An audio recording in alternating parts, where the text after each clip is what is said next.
Olá, sou Daniele Sanches, psicanalista, e este vídeo se dedica a apresentar os fundamentos psicanalíticos para um estudo da crueldade.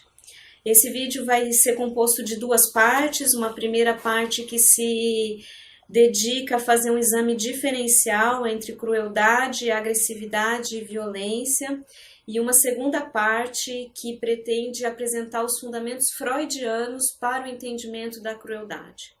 Então, essa primeira parte, ela é uma parte que tenta definir qualificadores fenomenológicos para distinguir a crueldade do campo da agressividade e do campo da violência. E a segunda parte pretende fornecer fundamentos metapsicológicos para o entendimento do tema e, quem sabe, a formação da crueldade como um campo conceitual delimitado. Em primeiro lugar, queria agradecer ao Mauro Mendes, que me fez esse convite para apresentar, através desse vídeo, os resultados parciais de uma pesquisa coordenada por mim, no âmbito do Instituto Vox, pesquisa dedicada a fazer uma investigação sobre o vínculo crueldade e infância. Essa pesquisa conta com uma equipe de 8 pesquisadores, psicólogos, fonoaudiólogos, todos psicanalistas, reunidos aí num esforço comum de tentar definir um solo conceitual padrão para o estudo do tema da crueldade, uma vez que essa teorização conseguir ser delimitada, ela tem o potencial de fornecer instrumentos tanto para o entendimento dos fenômenos que envolvam a crueldade, como também fornecer instrumentos para pensar modalidades de tratamento.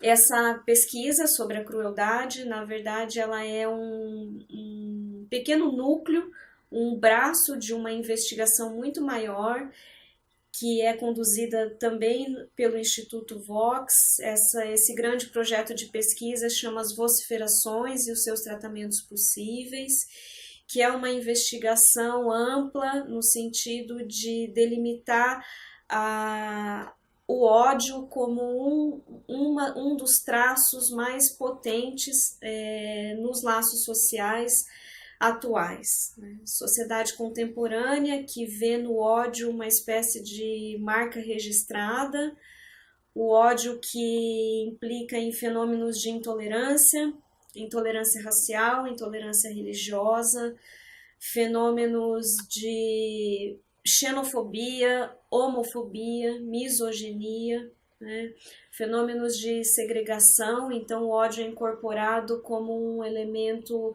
definidor de determinadas políticas públicas que, ao invés de pensar mecanismos para incluir, forjam mecanismos de mais expulsões, mais exclusões, e ódio que é verificado desde uma esfera micro, que é a esfera particular, que nós analistas escutamos no consultório, um ódio que delimita laços sociais desde as crianças na escola, a atividade do bullying, por exemplo, até uma violência doméstica, extrapola o campo de ser uma conduta quase que naturalizada nas grandes cidades, a violência urbana, e vai até o campo da economia macropolítica, com a iminência de uma guerra entre grandes potências. Ódio que se verifica também no fechamento das fronteiras, por exemplo, de alguns países da Europa, numa recusa, ou numa tentativa de tentar entender o que é o acolhimento dos refugiados de guerra. Enfim, não é preciso muita coisa para entender que o ódio funciona como um dos nomes próprios da contemporaneidade. A psicanálise tem algumas maneiras de entendimento do ódio, já que Lacan vai definir o ódio como uma das grandes paixões do ser, ao lado do amor e da ignorância. Para o Lacan, o homem ele é habitado por 3 grandes paixões: o amor, a ignorância e o ódio. Ocorre que o ódio ele não é um objeto verificável de uma maneira pura, ele é apreensível através dos seus destinos possíveis. Dentro dos múltiplos destinos possíveis do ódio, a gente tem os fenômenos de agressividade, a violência e a crueldade, dentro dos quais nem sempre uma condição de violência vai incluir um componente de crueldade, assim como condições de crueldade nem sempre vão implicar fenômenos de violência. Então, essa primeira parte se dedica a tentar fazer uma distinção desses campos, talvez uma distinção que tem a ingenuidade de ser didática, mas necessária para tentar delimitar particularidades de cada um desses campos, né? E uma distinção que no fundo serve mais ao entendimento, porque no campo da apreensão dos fenômenos, a agressividade, a crueldade e a violência costumam vir em conjunto, né? Então, a agressividade ela foi trabalhada como um objeto de investigação específica do Lacan num texto em 1948, texto chamado Agressividade em Psicanálise, que originalmente era um relatório de um congresso que aconteceu em Bruxelas. Dentro desse relatório, o objetivo geral de Jacques Lacan era introduzir o tema da agressividade dentro do debate do setting analítico. Ele incorporava, trazia para o universo psicanalítico esse incômodo tema do fato de que o paciente dirige uma agressividade ao analista e que também o analista pode dirigir uma agressividade velada ao paciente, né? Então o tema é incômodo porque o analista é sempre suposto neutro, sempre suposto esvaziado de afetos, esvaziado de paixões, né? Então Lacan reintroduz um ponto fundamental, e para fazer esse debate ganhar expressão, ele se vê obrigado a definir o que ele entende por agressividade. É aí que a gente extrai desse texto a contribuição para o nosso estudo aqui, porque Lacan vai definir a agressividade por duas teses que são colaborativas entre si, são parceiras e atuam em regime de continuidade. A primeira tese é o fato de que a agressividade ela é constitutiva do eu do sujeito. Então, para Lacan, a agressividade é uma operação necessária para que o eu se constitua como eu. Na teoria lacaniana, a gente tem uma grande divisão, né, dentro da qual o sujeito do inconsciente ele não é redutível à expressão do eu, né? O eu é apenas uma instância do sujeito responsável por fazer o gerenciamento dos laços com a realidade, e esse gerenciamento tem a sua parte inconsciente e a sua parte consciente. Mas de uma maneira muito genérica, né, o eu é aquele componente através do qual o sujeito se apresenta no laço, né? Eu sou isto. É aí que Lacan vai entender a agressividade como o ponto de partida de separação do eu e do outro, né? Para isso, ele já está amparado por uma elaboração anterior que ele vinha formulando há muito tempo, né, que o eu é uma condição formada através do estágio do espelho. Estágio do espelho, um texto aí que é contemporâneo a esse texto Agressividade em Psicanálise, Agressividade de 1948, Estágio do espelho 1949, mas essa apresentação em 1949 ela já é uma releitura de uma apresentação anterior, primeira, que havia sido feita em 1936. Ou seja, quando Lacan oferece a tese de que a agressividade é um componente para a formação do eu, ele já tinha disponível no seu arcabouço teórico a noção de estágio do espelho, né? E aí ele complementa uma tese com a outra. De modo muito resumido, o que é o estágio do espelho para o Lacan? Um modelo muito caro a seu ensino, que ele carinhosamente apelida de a minha marionete, né? Para o Lacan, o estágio do espelho faz uma formação imagética que é governada pelas cordas do simbólico, né? Então o simbólico rege as cordas da imagem do eu, e dentro dessa elaboração Lacan propõe uma operação que é mais ou menos a seguinte: o bebê humano experimenta uma fragmentação da sua experiência corporal, né? Uma vez que até ali os 6 meses de idade ele não tem maturação neuromuscular suficiente para conseguir compor uma imagem completa de si.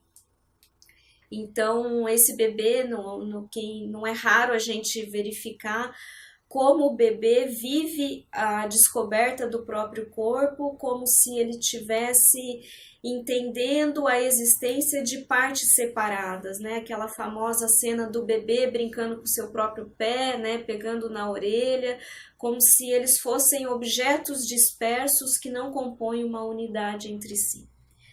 Lacan então diz que essa unidade ela não vem com a maturação biológica, neuromuscular, mas ela é antecipada pela imagem total que o olhar do outro dirige a esse pequeno bebê que antecipa, né, uma totalização do eu do sujeito.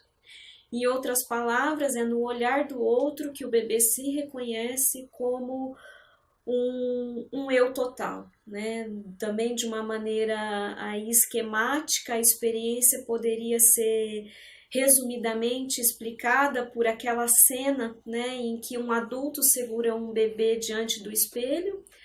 O bebê, ao olhar para esse adulto, sabe da imagem total desse adulto e, ao olhar essa imagem do espelho, consegue fazer uma série de inferências, né? E se este que está aqui ao meu lado é este que está lá nessa imagem, então aquele que está ali sendo segurado sou eu. Então, resumidamente, é uma operação subjetiva análoga a essa que Lacan entende por estágio do espelho. E o componente da agressividade entra como um mecanismo a mais de acabamento formal deste eu, né?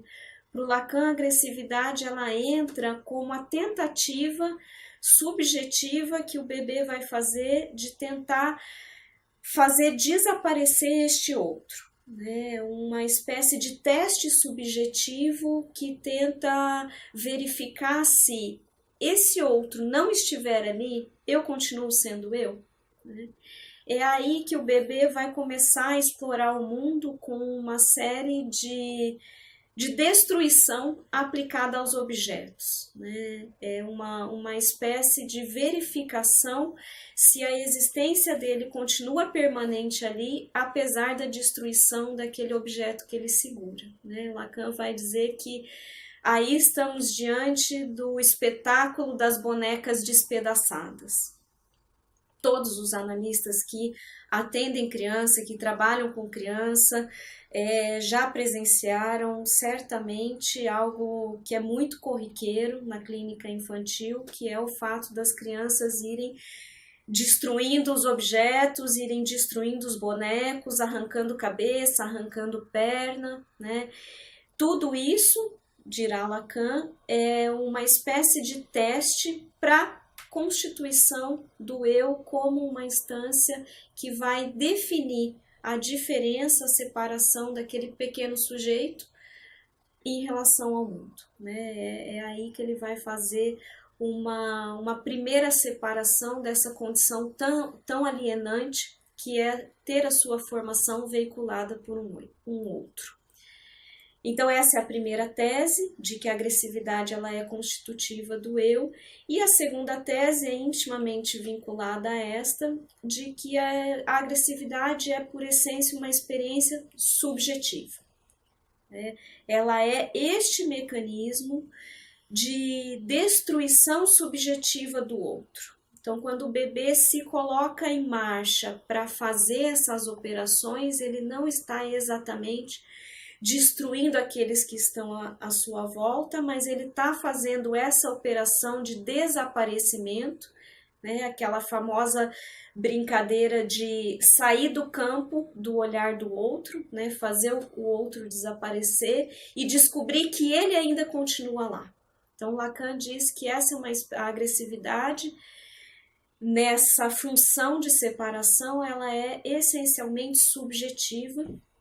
Quer dizer que ela não necessariamente implica um ato dirigido à realidade. Ela é um mecanismo de formação de parte do aparelho psíquico, mas quando esse mecanismo é convertido em ato, quando o sujeito passa ao ato e implica ações deliberadas para destruir, né, o outro, aí não estamos mais no campo da agressividade, estamos no campo da violência, segundo a tese de Jacques Lacan. Então, a violência ela seria entendida dentro desse contexto teórico como um passo adicional dessa agressividade que é constitutiva. Passo adicional que é não necessário. Ele pode acontecer e pode não acontecer.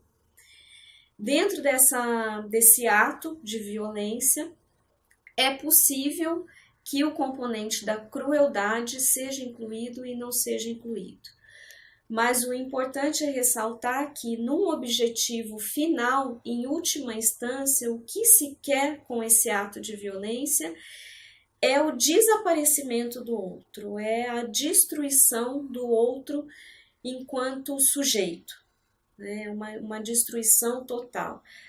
Cenas de violência, as cenas de violência que nós estamos acostumados a viver, elas têm a potencialidade de acabar num desfecho em que o outro é morto ou não, né? Mas em última instância ela visa essa redução do outro, ela visa apagar a existência do outro. E é aí que a gente verifica uma primeira distinção muito importante em relação ao fenômeno da crueldade, porque a crueldade, em última instância, não visa essa destruição do outro. Ela visa, ao contrário disso, manter o outro num limite em que ele ainda responde como sujeito, prestes a se tornar um mero objeto. Jacques Lacan também vai ter uma definição com uma precisão cirúrgica para delimitar esse fenômeno que caracteriza, né, a crueldade, dizendo que é no limite em que o outro é ainda tomado como sujeito. Então, essa é uma primeira distinção que não abarca a complexidade, também não pretende abarcar a totalidade de um exame diferencial entre a violência e a crueldade, mas é uma distinção que aponta caminhos, né, para conseguir fazer uma separação de campos. Então, a crueldade, ela opera com esse limiar de redução do sujeito a estar considerado, conservado num limite entre estar vivo e estar morto, entre ser um sujeito e ser um objeto. Tanto é que um dos grandes paradigmas situacionais da situação de crueldade é, por exemplo, as cenas de tortura. O que são as cenas de tortura? As cenas de tortura são essas cenas em que alguém é submetido a um espancamento, a uma humilhação, a condições subhumanas, né?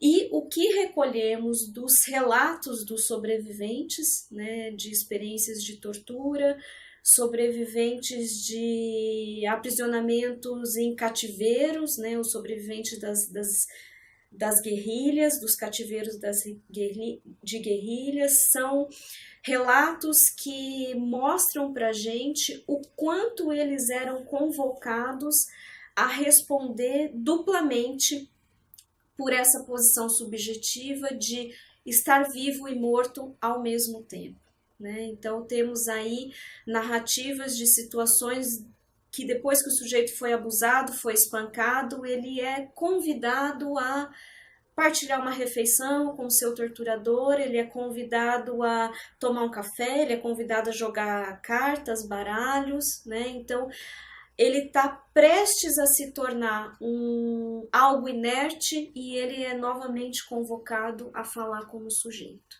É aí que se define o campo da crueldade. Qual é a questão que se presentifica para Freud e que se presentifica ainda nos tempos de hoje? É que partes dessa apresentação verifica-se também em crianças. E aí indagações enormes surgem a respeito de como essa crueldade foi parar nessa criança. De onde ela veio?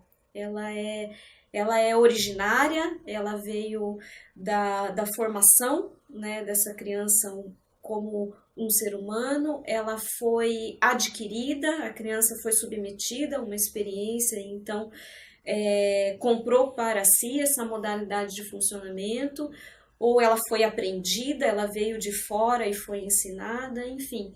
É um grande enigma, porque se verifica em crianças muito pequenas a presença de componentes cruéis. E é esse enigma que intriga Freud.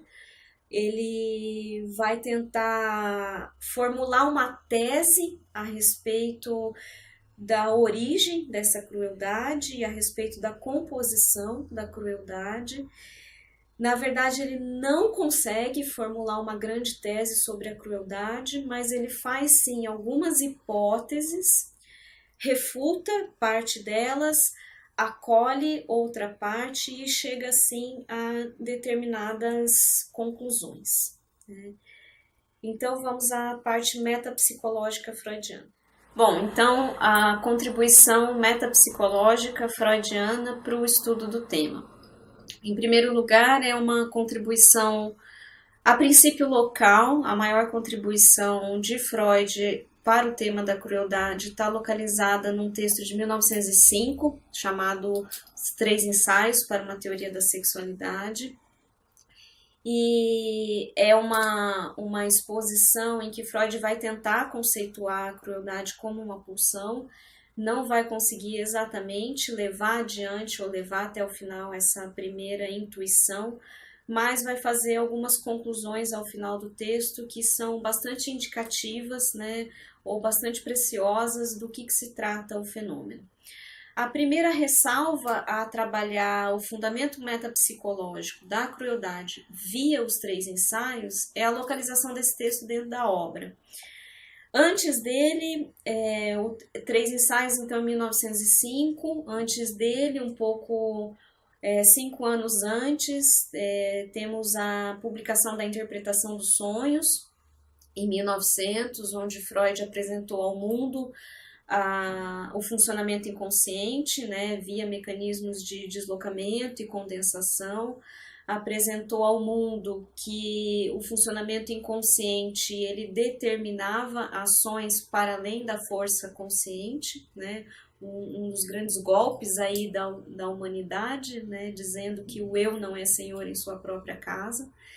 E antes ainda da interpretação dos sonhos, num período de 1895 até 1897, Freud fez uma primeira teorização, uma primeira tentativa de explicação para o sofrimento neurótico. Essa primeira tentativa de explicação ficou conhecida como teoria da sedução, uma teoria que Freud não levou adiante, né, mas a princípio supunha a existência de uma cena de sedução ocorrida na infância que determinaria condições traumáticas para o posterior florescimento de uma neurose. Freud não fez essa hipótese de uma maneira solitária, ele recolheu relatos dos seus pacientes que, enquanto adultos, narravam cenas de terem sido submetidos a episódios de sedução enquanto adultos, né?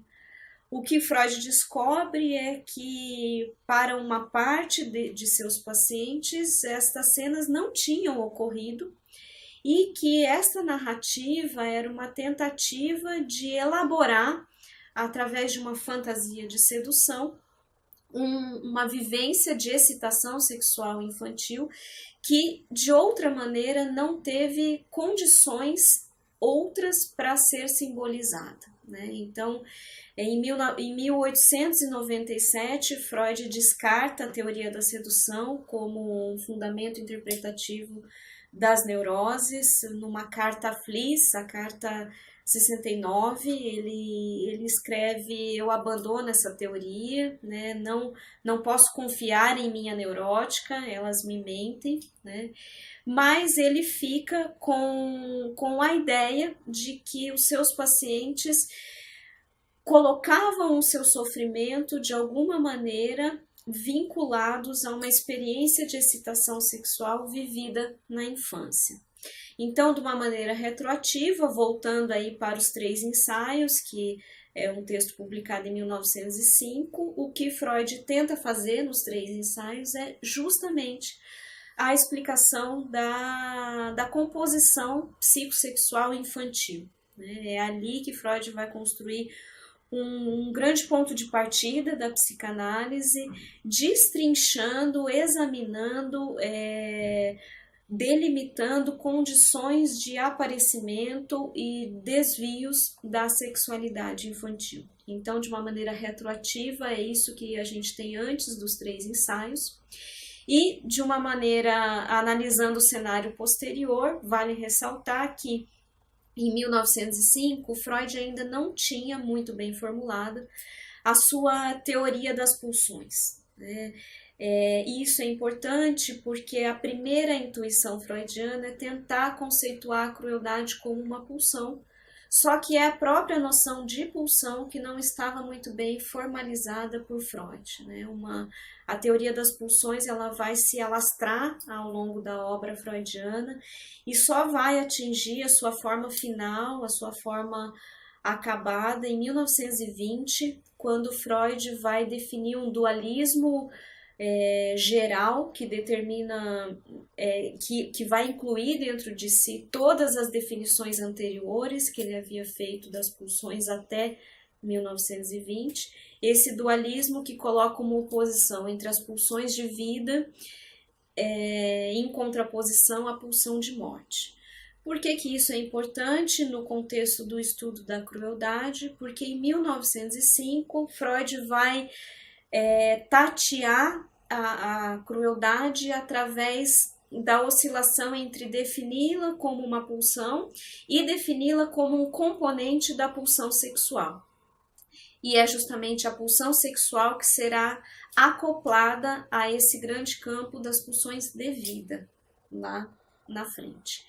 Então, esse é um cenário que pretende localizar, né, os 3 ensaios dentro da obra, como ora é um ponto de partida da teoria das pulsões e, de uma maneira retroativa, ele é uma espécie de ponto de chegada dessa intuição inicial de tentar decifrar o fundamento das neuroses. Então, dentro desse texto, Freud não é um texto feito para falar sobre a crueldade. É um texto que ele possui 2 grandes teses e a crueldade será lida dentro dessas teses. A primeira grande formulação teórica deste texto é a composição temporal da sexualidade infantil.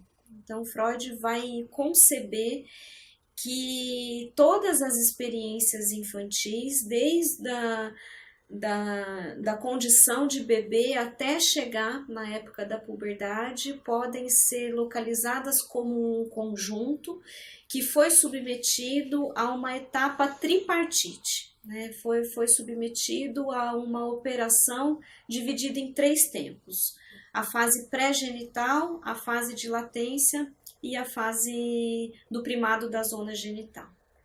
Freud vai definir essas fases, né? A primeira fase, a pré-genital, é a menina dos olhos da descoberta freudiana, que se refere ao fato de que a criança ela experimenta o seu próprio corpo, a satisfação de uma maneira local, né? É aí que se encontra a teoria das pulsões parciais freudianas, né? As pulsões parciais, elas são uma teorização feita por Freud que procura determinar cada pulsão em relação diferencial à fonte da qual ela teve origem e à meta que ela quer atingir.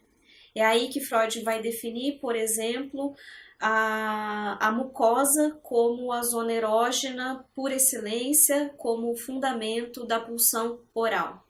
É aí que também Freud vai definir a mucosa anal como zona erógena inaugural da pulsão anal, né? Pulsão anal que vai ser a primeira instrumentalização das trocas da criança com o laço social, né? É aí que a criança começa a recusar as demandas do adulto, ela começa a recusar ao pedido da mãe para ela fazer o cocô no piniquinho, enfim, é aí que a criança vai começar a exercer um certo domínio sobre si e sobre aquilo que ela vai decidir se ela quer ou não oferecer para o outro. Então, a grande descoberta de Freud é que nesse período pré-genital, essas múltiplas excitações advindas dessas zonas erógenas específicas, elas são vividas em sua forma fragmentária. Cada uma delas possui uma fonte e cada uma delas possui uma meta específica. E atingir essa meta proporciona uma satisfação local. E esse mosaico de pulsões não formam uma totalidade, né? É aí que Freud vai definir essa experiência como a experiência do perverso polimorfo, né? Uma nomenclatura que assustou a sociedade de Viena na época. Freud estava chamando as crianças de perverso polimorfas, né? Mas na verdade o que ele estava tentando delimitar é essa experiência muito particular desses primeiros anos de vida, em que a criança sente as suas satisfações sempre de maneira localizada, parcial. E aí a composição diferencial de uma pulsão para outra sempre vai ser definida pela fonte e pela sua meta. Na sequência, para Freud, vem um tempo de latência, que é um tempo em que a criança deixa um pouco de lado essa investigação sobre essas múltiplas excitações e deixa sucumbir a um relativo apagamento, a um relativo silenciamento dessas pulsões para poder absorver do campo externo as normas, as condutas sociais, os impedimentos. É aí, no período de latência, diz Freud, que a criança vai construir, vai importar para o seu aparelho psíquico grandes diques de contenção, grandes barreiras de escoamento das suas excitações, né? Freud vai eleger 3 grandes barreiras: o asco, a vergonha e a moral, que ele vai chamar de diques. E lá na frente do texto vai eleger uma 4ª barreira, chamada barreira da compaixão. Essa 4ª barreira vai ter um papel muito especial, muito particular na definição freudiana da crueldade. O período de latência serve então como assimilação dessas normas, com uma função muito específica de fazer a passagem via a absorção desses diques psíquicos da fase anterior para a fase posterior, que é o primado da zona genital. Então, Freud localiza esse período da latência como um período de articulação entre a fase pré-genital e a fase genital que vai se seguir, que para Freud se resume no seguinte movimento: na medida em que a criança se aproxima da puberdade, começa a despertar uma excitação ali que é genital e dentro deste movimento, via articulação de todas as aquisições que a criança obteve no período da latência, começa a existir uma convergência de todas as pulsões parciais para um objetivo único, que é chamado primado da zona genital. O que ocorre é que, uma vez que todas essas pulsões se convergem, se dirigem a uma meta, um objeto sexual total ele é eleito pela criança. É aí, diz Freud, que estamos com o formato daquilo que pode ser chamado a sexualidade adulta, né? Quando se tem esse objeto total para o qual a criança, ali já o adolescente, começa a dirigir uma organização das suas excitações, né? Então, essa antecipação do objeto, essa definição desse objeto é a passagem que determina a sexualidade no seu molde adulto. Então, essa é uma primeira grande tese. E a segunda grande tese do texto é a explicação freudiana para as chamadas aberrações sexuais. Vale notar que Freud tem uma recusa muito decidida em estabelecer um limite entre o normal e o patológico, né? Toda vez que ele constrói esse limite, na sequência imediatamente posterior ele vai dissolver esse limite. Uma das suas grandes descobertas é que as situações consideradas patológicas, situações de aberrações sexuais patológicas aí no adulto, preservam componentes de uma sexualidade infantil, né? Então, uma das suas grandes descobertas é que parte dessa sexualidade infantil contém os componentes que virão determinar uma futura aberração. Apesar dessa tentativa insistente de dissolver esse limite entre o normal e o patológico, Freud vai eleger algumas situações, sim, que ele considera patológicas.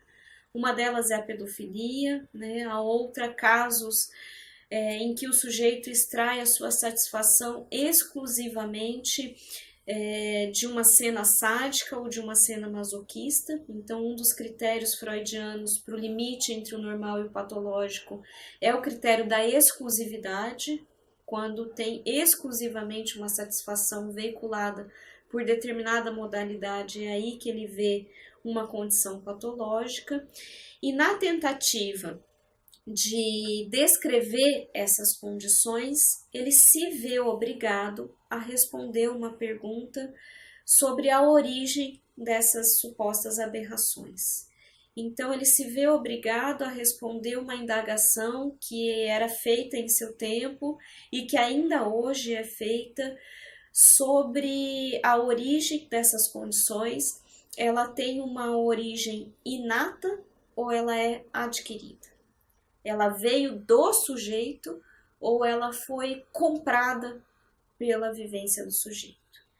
Freud cria uma solução a esse impasse, que é uma solução alternativa. Ele não escolhe nem a via do inato e nem a via do adquirido, mas para isso ele vai fundamentar a opinião com a construção de um conceito, que é o conceito de disposição psíquica. Então, para ele, o fundamento dessas aberrações no adulto não tem nem uma origem inata e não tem nem uma origem adquirida, mas é sim o resultado de sucessivas experiências de satisfações que, por marcar a esta pequena criança sempre um ponto específico, coloca nela uma disponibilidade a extrair a sua satisfação sempre de determinada maneira. Então, esse conceito de disposição psíquica, ele vai ser um operador-chave para o entendimento freudiano do que é a crueldade. Então, dentro disso, dentro dessas duas teses, a crueldade ela é investigada pelo estudo freudiano como um enigma, né? Um grande enigma, justamente porque Freud justamente porque ele dissolve essa primeira oposição, essa primeira condição dual de ser inato ou ser adquirido, né? Em segundo lugar, porque ele se vê também obrigado a explicar por que nas crianças tão pequenas a crueldade já está presente em algumas situações. É a partir daí que ele vai tentar teorizar a respeito. A primeira tentativa é uma tentativa que prevê uma formulação da crueldade enquanto uma pulsão parcial. Essa pulsão ele vai definir dentro dos moldes das pulsões parciais que ele já estava definindo, né? Então, na tentativa de recobrir um campo teórico, vai formular a crueldade como uma característica, né, que pode ser definida como uma pulsão, e dentro disso ele vai tentar localizar a fonte e a sua meta. Antes disso, para tentar explicar a presença desse componente cruel em crianças tão pequenas, ele vai recorrer a uma hipótese ou a uma teoria que é, digamos, uma carta sempre na manga que Freud tem. Quando ele não consegue explicar aí prontamente um fenômeno, ele se obriga a buscar nas ciências biológicas, se obriga a buscar na teoria da evolução fundamentos explicativos para um enigma que ele não está conseguindo resolver. Então, a primeira hipótese que ele faz é que a crueldade ela é um resquício de uma necessidade ontogeneticamente mais antiga, né? Ele vai recorrer a uma teoria da evolução ali para dizer que em algum momento da sua existência o homem foi obrigado a dominar o objeto de uma maneira que não pela via da sedução. E aí ele vai entender que a crueldade ela pode ser um resquício dessa atividade de domínio. Essa hipótese ela aparece durante dois momentos do texto. A primeira delas aparece como quase uma certeza, e no segundo momento Freud se afasta dessa hipótese, dizendo que todos os autores que até então estudaram o tema da crueldade verificaram um vínculo entre a libido e a composição cruel. Só que, reclama Freud, esses autores não foram além de explicar o componente sempre agressivo da libido, né? Então, a partir daí, ele começa a desconfiar dessa própria hipótese anteriormente comprada por ele, de que se trata exatamente desse resquício de dominação, né? E é a partir dessa desconfiança que ele se vê mais ainda obrigado a tentar formular a crueldade como uma pulsão parcial. Então, Freud vai tentar, como ele dispensa essa primeira formulação, ele vai tentar conceituar com os próprios recursos o que é a crueldade. E aí, nesse sentido, vai tentar defini-la como uma pulsão parcial, assim como ele estava definindo as outras. Para isso, ele precisa buscar a fonte, a zona erógena inicial da pulsão cruel e a meta para a qual ela é dirigida. Nessa tentativa, ele consegue fazer uma primeira formulação que é consistente, que supõe que a pele faz a função de zona erógena para o despertar da pulsão cruel. Ele vai, assim como ele entendeu que a mucosa oral é o despertar da pulsão, a mucosa bucal é o despertar da pulsão oral, ele vai entender que a pele em geral é a zona erógena que pode ser entendida como a fonte da pulsão cruel. E aí ele vai relatar, né, vai entrar no exame dos casos de sadismo, né, em que há uma satisfação em extrair a dor do outro, né, e o entendimento dele é retroativo, porque a dor implica em machucar o corpo do outro, né, então aí por inferência ele vai entender que essa satisfação um dia foi experimentada na pele da criança, né? E aí ela volta contra o objeto. Ocorre que a partir do momento que ele formula essa condição, que é consistente, imediatamente também desconfia dela, justamente porque tem uma apreensão de que a crueldade, ela não necessariamente envolve fenômenos de dor.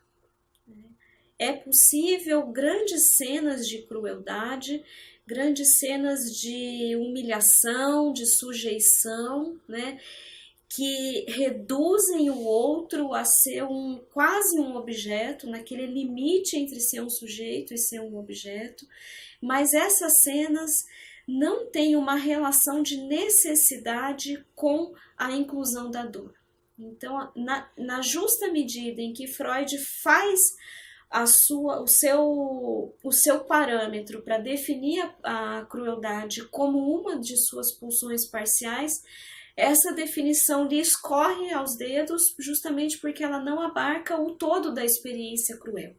Né? E mais do que isso, não é que ela não abarca o todo, há casos, né, muitos casos em que a experiência da dor nem está presente, então ele não pode entender que esse é o fundamento originário. Um outro ponto, né, então a partir desse ponto caduco, né, ele vai já colocar a crueldade como uma exceção dentro das pulsões, e por um outro ponto muito específico é a apreensão dele de que nas crianças muito pequenas é possível já identificar que esse impulso cruel é dirigido a uma pessoa, né? Uma pessoa total. E aí Freud inclui uma ressalva justamente porque se ele está tentando definir a crueldade como uma pulsão parcial, a ideia de ter um objeto total não é compatível. Porque para ele o objeto total é o final de um procedimento psicossexual que se desenvolveu ao longo de 3 tempos. Né? Então ele começa a assimilar as contradições da própria tese que ele está tentando construir. Né? Hipótese, então, que ele começa a formular a respeito da etiologia da crueldade é a possibilidade de que algo disso tenha um vínculo a uma experiência de sedução, justamente porque na presença da crueldade em crianças muito pequenas, o que ele observa é essa eleição de um objeto total e, segundo as suas próprias teses, essa eleição de um objeto total, ela é precipitada somente quando atinge uma convergência das pulsões parciais em relação à zona genital. Então, a única possibilidade de explicação que ele entende, né, para esse fenômeno de antecipação de um objeto total é o fato de que essa criança ela foi atropelada em seu período da latência, né? Ela passou por alguma experiência que fez com que ela reordenasse prematuramente as suas pulsões com o objetivo de atingir um alvo total sem a mediação da latência. Então, por essas duas exceções que tangem a um fracasso de uma delimitação da zona erógena e também um fracasso de uma delimitação de uma satisfação parcial, né, de um alvo específico, Freud começa a dissolver a ideia de que se trata de uma pulsão e vai começar a trabalhar mais fortemente com a noção de que a crueldade é um componente da pulsão sexual. A partir daí, então, ele reacomoda, né, as nomenclaturas, então a nomenclatura da crueldade oscila muito no texto, né? Ora ele vai chamar de pulsão de crueldade, ora ele vai chamar de impulso cruel, ora ele vai entender que é um sinônimo da atividade sádica e da atividade masoquista, chamando de pulsão de crueldade ativa e pulsão de crueldade passiva, mas todas essas oscilações são signos, na verdade, de que ele está tentando delimitar o fenômeno. E na medida em que a própria tese de definir a crueldade como uma pulsão parcial começa a se desconstruir, a opção pelo termo componente cruel dentro de uma pulsão sexual, ela começa a se apresentar como o caminho final da elaboração freudiana sobre o tema. Então, dentro desse caminho final, o que ele é obrigado a explicar? Se é um componente, se a crueldade é um componente dentro da pulsão sexual, ele é obrigado a explicar como é que se dá esse vínculo, né? Como é que se dá a relação entre esse componente e a libido. É a partir daí que ele vai encaminhar a sua observação para duas espécies de conclusões. A primeira tange a conclusões que tocam o campo da etiologia, ou seja, hipóteses sobre a origem, sobre o despertar da crueldade na criança, e o outro campo tange as observações conclusivas sobre a natureza do vínculo entre libido e crueldade. Então, de um primeiro lado, que toca as observações finais etiológicas sobre a crueldade, Freud vai antever dois caminhos de possibilidade. O primeiro deles, ele vai resgatar novamente a ideia de que o impulso cruel provém de uma pulsão de dominação. Ele vai resgatar a ideia de que há um resquício aí do homem nesse impulso que tem a ver com a ideia de dominar o objeto. E a segunda contribuição, a segunda suposição explicativa para a presença de uma condição cruel em crianças tão pequenas é a possibilidade de que essa criança ela viva uma condição sexuada precocemente estabelecida, né? Então, se de um lado, lá em 1897, Freud já tinha abandonado a teoria da sedução, ele vai resgatar uma cena de sedução como possibilidade explicativa para o enigma de antecipação de um objeto total que se verifica na dinâmica da criança cruel em relação ao seu objeto, né? Então, Freud vai fazer aí, na verdade, uma tese retroativa. Ele vai pegar o fenômeno de crueldade presente na criança